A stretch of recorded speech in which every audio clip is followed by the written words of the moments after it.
Well, hello there all you absolutely magnificent people, and welcome back to another episode of An Ecologist Plays, where we talk about nature while playing games. My name is Will, I'm an ecologist by training, and we are back in Grounded 2 in the early access of this very fun game. And we are carrying on kind of where we left off last time, except for some building that has happened. I've built a whole bunch of chests up here, and of course we've got the jerky racks right over here as well. And then we are going to finally get a buggy. So let's just quickly jump down to the hatchery right over here.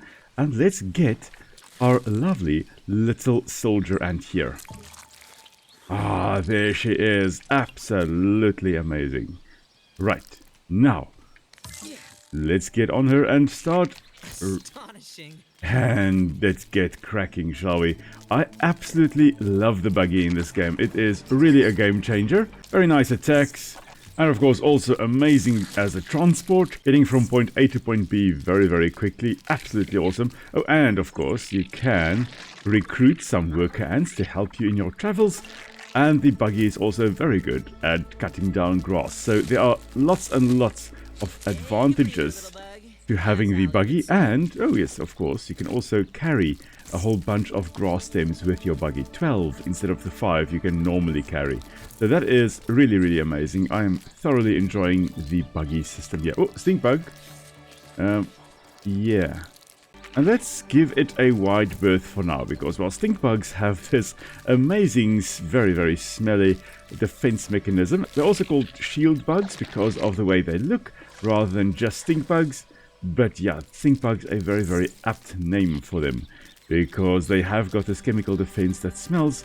Well, a lot of people do say it smells very much like coriander, and I do pick up that scent as well. And that's because the chemicals that the stink bug actually use as a defense are aldehydes, and aldehydes, you know, like formaldehyde, but not formaldehyde. And aldehamides also are present in coriander. So it's the same type of compound that you find in both. And as a result, it does give off some coriander scent or cilantro scent. If you do, you know, oh, well, there's a whole gathering of little aphids here. Hello, aphids. I definitely pick up the coriander scent when I smell a stink bug that has used its chemical defense on me. Alright, now we are just going to quickly hop on back to our home. Just going to drop off the grass planks here. And then there is something I do want to go get. I want to go and fight another adult orb weaver, because I'm looking for one more orb weaver fang. And I'm hoping that this one is back. No, unfortunately this one isn't back yet, so we're going to have to do it at some point during today's episode. Hopefully we will encounter another orb weaver, because what I really would like to do is actually get the daggers, the orb weaver daggers, and also the weaver armor set. I would love to get that. That does look like a lot of fun. So previously I did mention that I am probably going to be playing as a ranger. Yeah, I have seen how fun it can be to actually play as a rogue, with Nick, my wife, playing as a rogue in our game. It does look like a lot of fun. So I'm going to be making myself some new armor and some new weapons. And the weapons we're going for would be the Weaver daggers over here. And then the armor set we're going to go for would be the Weaver armor set as well. And you can see here we do need 2 Orb Weaver fangs for the hood, but we also need 2 Orb Weaver fangs for the daggers, and we currently have 3, so we are 1 short. Now what we also need for the armor would be the spine nubs of those caterpillars, of the Cecropia moth caterpillars. And as much as it pains me to go and have to do this, we are going to be killing a few of those caterpillars. Unfortunately, our friend up there on the milkweed, yeah, it is going to be our first victim. I feel horrible about doing that, because they are poor little defenseless caterpillars. Well, I say little, they're big. Poor, big, defenseless caterpillars. I don't want to be doing this, but in order to actually get the armor set, we are going to have to do that. Oh, but before I forget, we also have right over here a milkweed pod. And of course you can find those relatively close to the milkweed plants here. And it says to attack. Now, I think we can just kind of... There we go, okay. Now we need to chop it with the tier 2 axe. Now we only have tier 1 axe at the moment, so we are going to have to get the material that we need in order to upgrade our Omni axe. So that we will go and do today as well. Also partly the reason why we have got the jerky racks, and why we now also have our buggy, because we're going to need that where we are going now. I am really sorry about this little caterpillar. I really don't want to do this, but I am being forced by the game. There we go. Okay, So we did get 2 spine nubs there. It does mean that we do need to kill a few more of these caterpillars in order to actually get the required spine nubs. Now, as sad as it is that I am killing these caterpillars, they could have been in for a far worse fate. Because in North America, where these caterpillars are indigenous, there's also a fly that has been introduced, and that is a parasitoid. It lays its eggs in caterpillars, and then the fly larva, the maggot, feeds on the host species, eventually killing it in the process, but it is a slow but deadly process. Now that fly, that techinid fly, was introduced to control another lepidopteran, another moth, known as the gypsy moth or the spongy moth. And that moth was actually introduced into North America in the 1860s to try and use it for silk production as an alternative for the cotton shortage brought on by the American Civil War. So that one moth, Lemantria dispar, that spongy moth or gypsy moth, was brought in, and then it didn't work as an alternative source of material, and then a whole bunch of parasitoids were brought in to try and control that moth population, unsuccessfully. Unfortunately, a lot of them were generalists, not specializing in only attacking that gypsy moth, and some of them are attacking other lepidopterans like the Cecropia moth here. And in some areas their numbers have dropped drastically. Not only the Cecropia moth, but also a whole bunch of other lepidopterans, their numbers have dropped drastically. And yeah, that is due to that fly that has been introduced. So yeah, it is sad that we are killing these caterpillars. At least we are using them. So it's not as though we are killing them for fun. And as I said, it could have been in for a far worse fate. Alright, now we're just going to quickly go home. Yeah, I am going to have to take on cockroaches, but not now.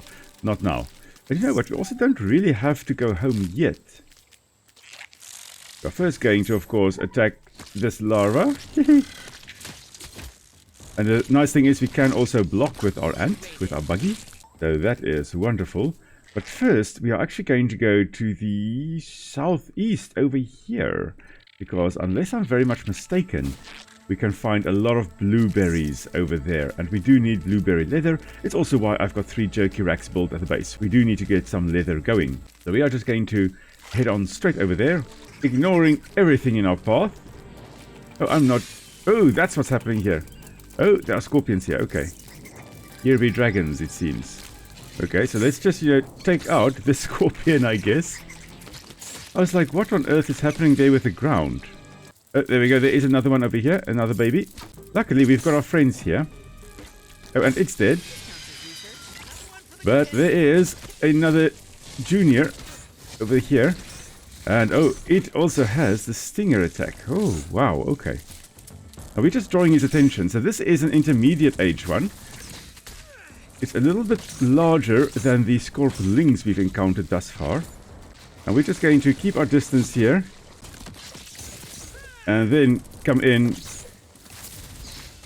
Unfortunately, our little ant died. But there we go.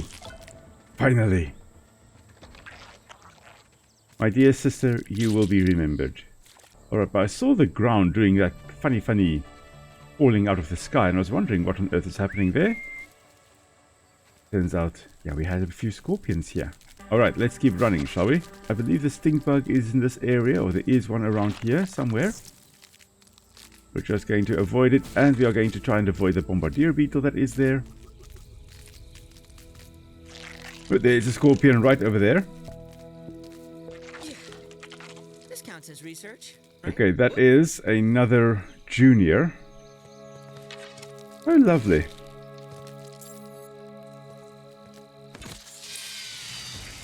And here it comes. Luckily, our buggy has been taking it on quite nicely. And actually stunning it, which is wonderful.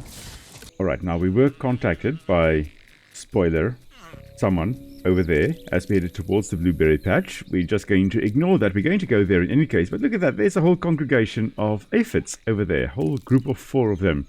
So for all we know, that could have been one mother and her 3 offspring. Because aphids are able to reproduce extremely quickly.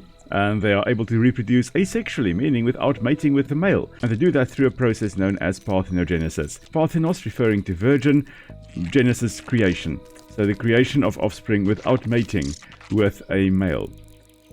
Okay, bye little ones. You know, there's a big ant right next to you. There we go. Bye. Alright, so it is quite possible that there is a mother with 3 offspring over there. Now we are just going to, what I need is actually, I need clover. I need clover leaves. I just want to quickly build a little, oh, there's a mozzie. Okay. I just want to quickly build a little clover lean-to. Alright, let's just quickly sleep to morning. And then of course we'll just cook something up as well. You know what, we're just going to cook up 2 caterpillar meat and a weevil meat.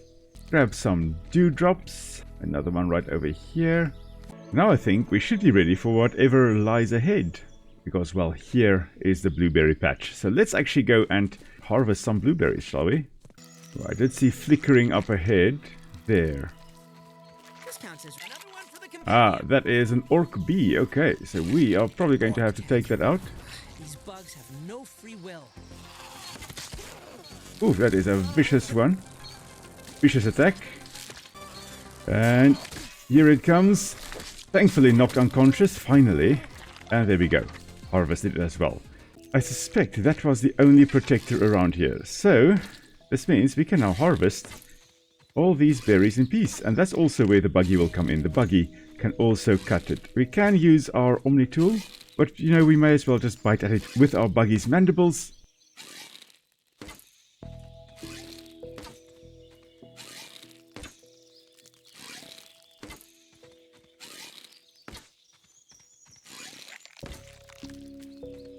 Now, there is something I do want to try.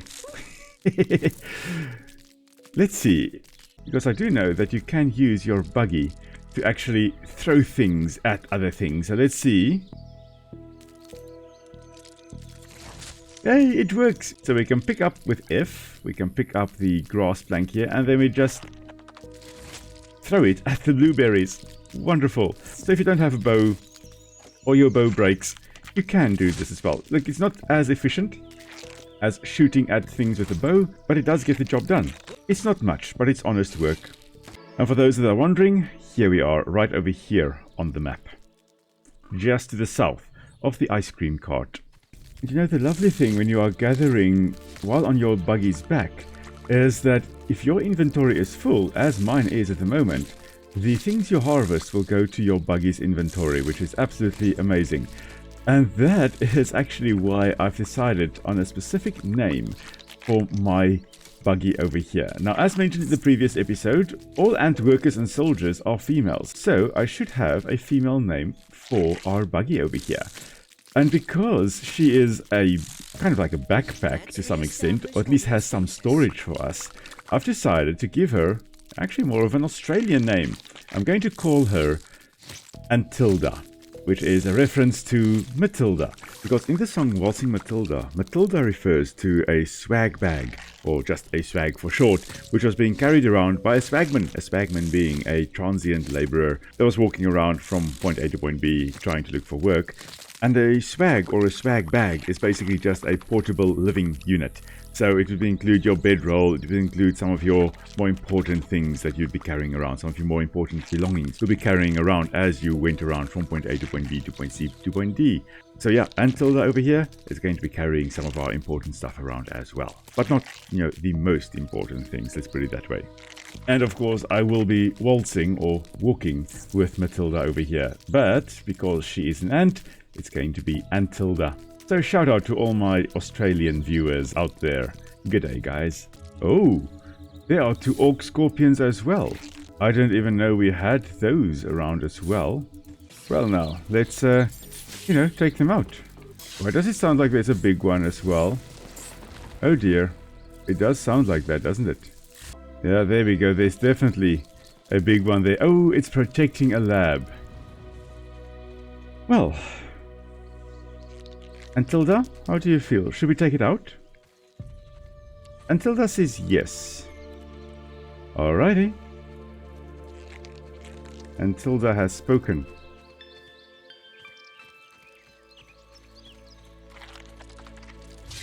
There we go. This is research, right? Oh, there we go. I've been poisoned. So I've got venom coursing through my veins. That is absolutely marvelous. Oh, okay, so she So the scorpion digs underground, and there we go. Ooh, surprise attack. Oof. Okay, unfortunately, Buggy is down. And more venom.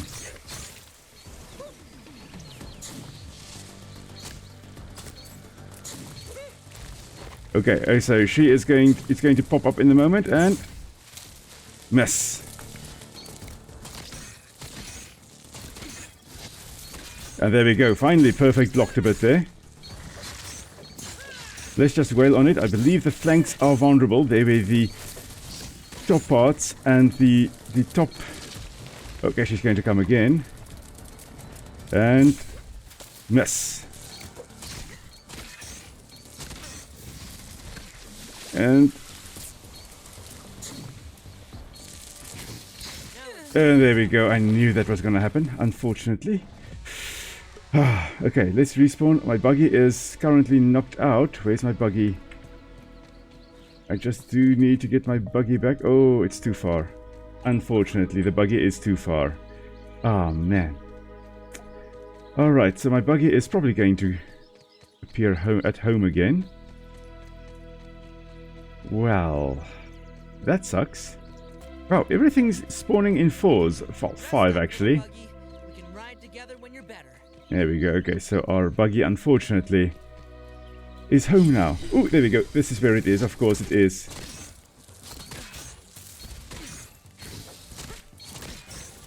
Wow, okay. It's very aggressive.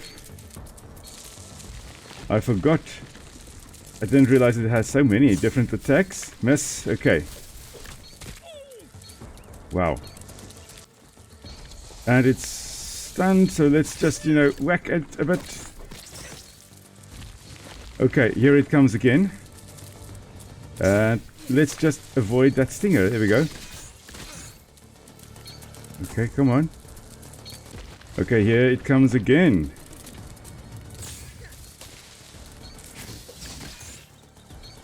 And again stunned.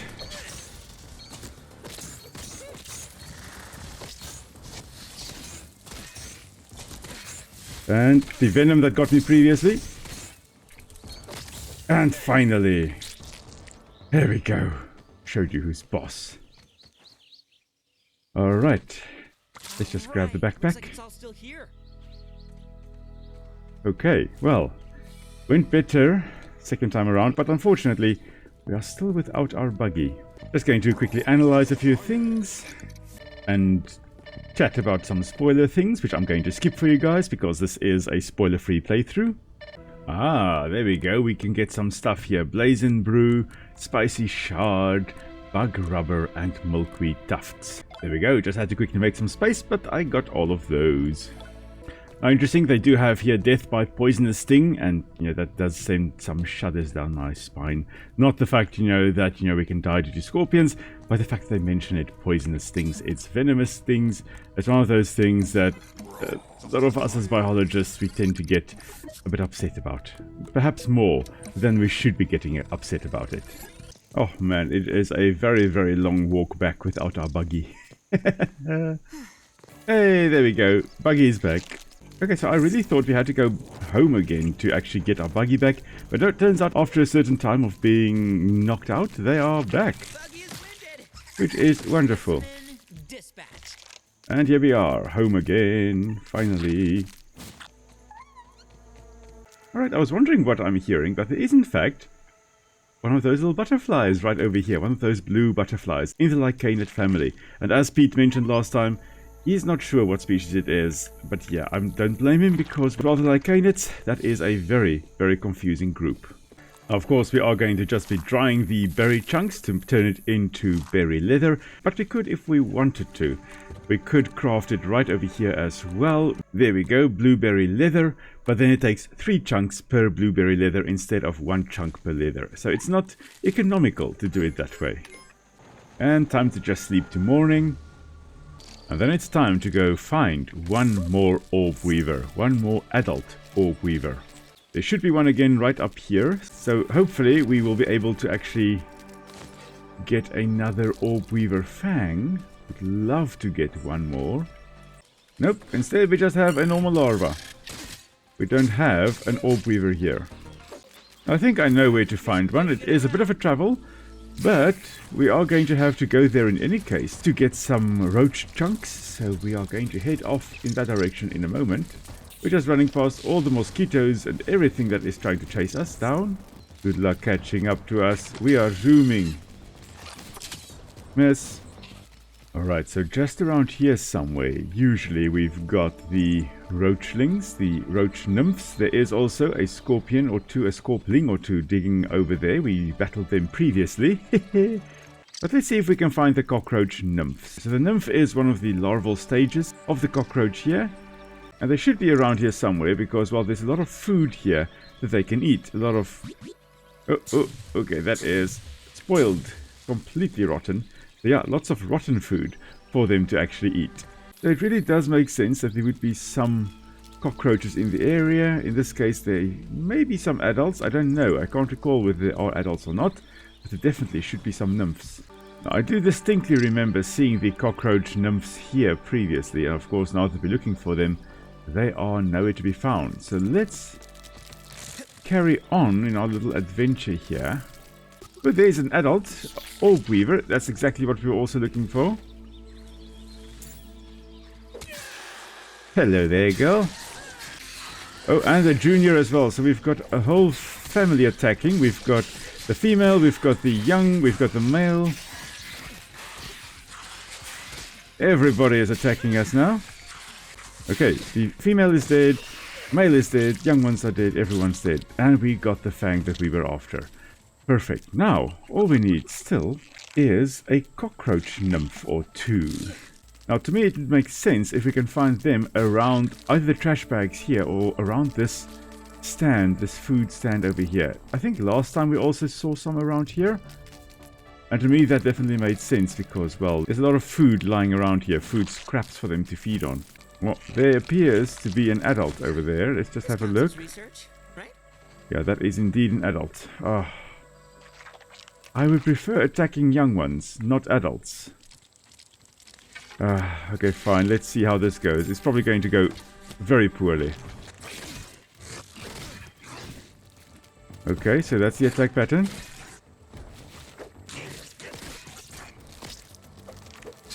Okay, we're just kind of wailing on it while it is stunned. That's perfect. Ooh. And now our buggy is also wailing on it, which is perfect. So, distant relatives of termites, the cockroaches. Termites evolved from wood-eating cockroaches. Not like this species. This species is... Oh, that's a bad place to be. Go on, buggy. You also don't really want to be there. That's... fine. Let's just... Okay, there we go. Oh, wait, there we go. Oh, okay, it has lost its head, and it's still running around. Now, this is in reference to cockroaches being able to survive for quite a long time without a head. And you may have heard of them surviving a day or two, but, well, they can potentially survive for longer than a week without a head. And there are multiple reasons why that happens and why we as humans can't actually survive without a head for so long. With us, we've got a very high blood pressure. If you lose your head, you're going to have massive blood loss and die as a result. Cockroaches and other insects, they don't have veins and capillaries like we do, and they have a much lower blood pressure. They've got an open vascular system and a lower blood pressure as a result. So if they lose their head, that wound they heals very quickly through clotting, and they don't have a lot of blood loss. Additionally, instead of just having the brain doing the thinking and moving the legs around and stuff like that, insects like cockroaches have bunches of nerve tissue known as ganglia that are scattered throughout the body, and each body segment basically has that. And that means the cockroach can still run around and move around without input from the brain. And breathing, with us as humans, our breathing is of course controlled by our nervous system, and we breathe in through our mouth and our nose. Cockroaches breathe in through their spiracles, little holes all along the side of their bodies, and gaseous exchange there is not controlled by the brain. Instead, it just kind of happens naturally. They don't even need a head in order to breathe. Additionally, they also are able to survive on a single meal for a week or longer. They don't have to eat for quite a while. And all of that combined to result in a cockroach potentially surviving a surprisingly long time without a head. The thing that will eventually kill it, though, is perhaps starvation, but more importantly, lack of moisture, because they're unable to drink water without a head, and eventually they are going to die of thirst. And yeah, they are just more resilient than you may initially think they are. Absolutely fascinating. There is another mosquito over there, which will most likely, well, which will be a female, not most likely, it is a female, definitely a female. Because she is trying to drink our blood. And only the females drink blood, males do not drink blood. Males are strictly nectivorous, drinking nectar. Even the females usually will be drinking nectar, only drinking blood when they've got eggs that are developing. And they need the iron and the protein in the blood in order to actually grow the young. There we go. I love it when we can stun the mosquito like that.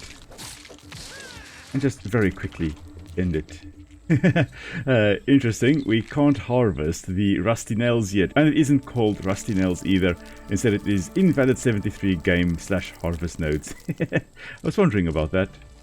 And there we go, finally home, and we can grab our leather. And now that we've got the roach chunks and the berry leather, I do believe...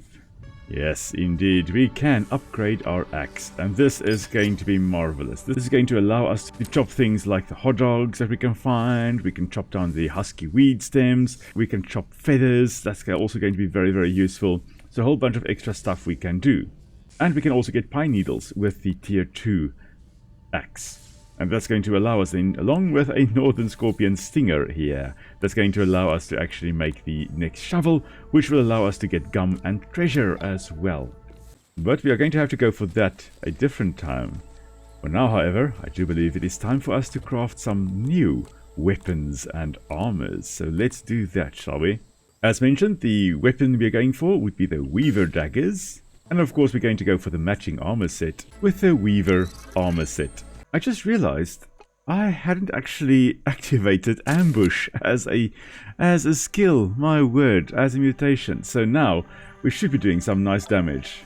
So what I love about this armor set and this weapon set, we've got some very nice damage we can do. Of course, with ambush we can do quite a bit of damage, and it's particularly effective when you're using daggers. We've got a higher crit chance with our 3-hit combo. We've got more damage being done by our dash strikes. We can crawl over webs, so those web bridges, without being slowed down too much. And every time we hit something without being hit ourselves, we have got a higher crit chance with our next attack. So absolutely wonderful. So I can't wait to actually go test this out. And just for interest's sake, what we are actually doing here with the berries is we're just trying to get rid of the moisture. We are just trying to get the dried skin of the blueberry fruit here. And of course, when you're drying something, you're literally just trying to get rid of the moisture. And things like mushrooms, for example, are basically 90% moisture. That, yeah, does mean that if you have a kilogram of mushroom that you're trying to dry, you're going to end up with about 100 grams worth of dried mushroom. So it loses a lot of weight due to us getting rid of the moisture. Now what I'm trying to do now is just quickly build a nest here so we can rename our buggy. And we're just going to plop down the nest, I think over here. There we go, right over there. And then of course we're just going to send our buggy to the nest. And now we can rename her. And as mentioned, Antilda is her name. Now I really want to go test out the capabilities of this build. So let's try to sneak up on the snail over here. It will most likely see us. The snails with the eye stalks actually can see not quite 100% around them, but they can see quite a bit around them. I mean, that's the idea of having it on eye stalk as well. It raises your eyes a bit higher, so you've got better vision all around you. Not very good vision, but alright vision. And it would help if we could actually, hit it right. Okay, there it comes again. Unfortunately, our buggy is now going to also attack it. Go on, buggy. Hey, buggy, stop it. Astonishing. Okay. No longer attacking, that's good. Okay, this means maybe we can sneak up again. And... wow. Okay. Not too shabby. As mentioned before, the snails we have got in Brook Hollow Park here, they are an exotic species, so I don't feel too bad about the snail genocide that is happening in the game here. Oh, this is lovely. Oh, this is lovely. We no longer get trapped when we walk through these webs. Unfortunately, our buggies do get trapped. But we no longer get trapped in the webs there. That's also due to our Weaver armor set. And then let's see. Oh yes, this is much better. That's much better. We can run across those bridges almost no problem. Absolutely marvelous. Hello, larva. You don't see me yet. And you never did. Alright, let's have a look. Can we take out that bombardier beetle? Oh, and if we can we do it in one hit? It's probably going to see us now, is it? Maybe, maybe not. Let's have a look and... Ooh, that was close. That was surprisingly close. And it just did a quick little explosion there. Oh, so I completely understand why people are loving this build. And there we go, the crow feather. So you can see here, there's a bit of iridescence to the feather. It's not just black. Okay, so from this angle, it does appear black. But from this angle, you can kind of see a bit of a bluish sheen to it. Now, that coloration, we know that some dinosaurs also had that type of feather on them. In particular, Microraptor most likely looked very similar to this. Blackish in color, but a glossy black in color. Also giving that bluish sheen to it. Now that sheen we see there is not due to actual pigmentation in the feather. Instead, that sheen we see there, that bluish greenish color, is due to sunlight being refracted by the structure of the feather. That is what gives it that glossy appearance there. And a lot of feathers, the color you see is actually due to sunlight refracting through the feather and off the feather and actually being broken up into certain spectrum of light. Ah, marvelous. Okay, so we've got our first crow feather pieces. That is wonderful. But I do believe this is where we are going to call it a day, everybody. So thank you very much for joining me on our little adventure here. Hope you had fun. I'll be back on Friday again with another episode where we are going to then carry on running around the yard. Oh, there's another feather. You know what? May as well harvest that. And we are going to carry on running around the yard and see what we can do next. I believe we most likely will be taking on some more scorpions next time. But before then, I do need to also just get ready to upgrade my armor and weapon a bit. Of course, if you have got any questions, please pop them down in the comments below. And then if you have any suggestions of what you'd like to see me chat about next, also please do let me down in the comments below. And until next time, everybody, stay safe. I'll see you all soon. Cheers.